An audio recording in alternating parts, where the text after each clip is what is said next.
சிவகங்கை மாவட்டம் திருப்புவனம் அருகே புதிதாக அகோரிகள் மடம் திறக்கப்பட்டதால் பரபரப்பு ஏற்பட்டுள்ளது. இமயமலையிலிருந்து வந்துள்ள பாக்கியநாதன் என்ற அகோரி இலந்தைக்குளம் கிராமத்தில் புதிதாக மடம் கட்டியுள்ளார்.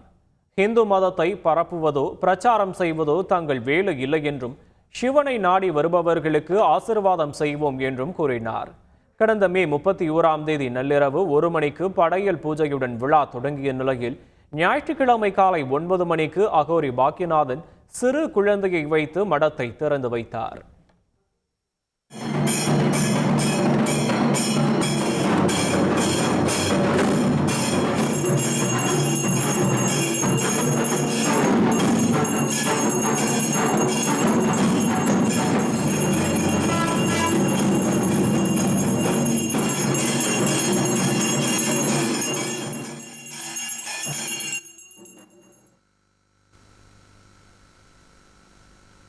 தமிழ்நாட்டில் 180% பேருக்கு குலதெய்வ வழிபாடு கிடையாது.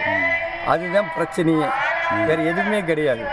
அப்போ குலதெய்வ வழிபாடு போய் பெண்ணுங்க போகிறான்னா நல்லது நடந்துடும்.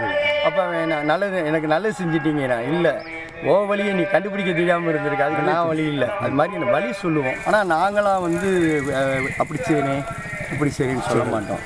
அதுக்கு இவ்வளோ ரூபா அப்படின்னு கேட்கவும் மாட்டோம். நான் சொல்கிற பொருளை வாங்கி நீயாக செஞ்சுக்கோ, அது ஓம்பாடு என்ன ஒரே ஒன்று முடிச்சிருவோம்.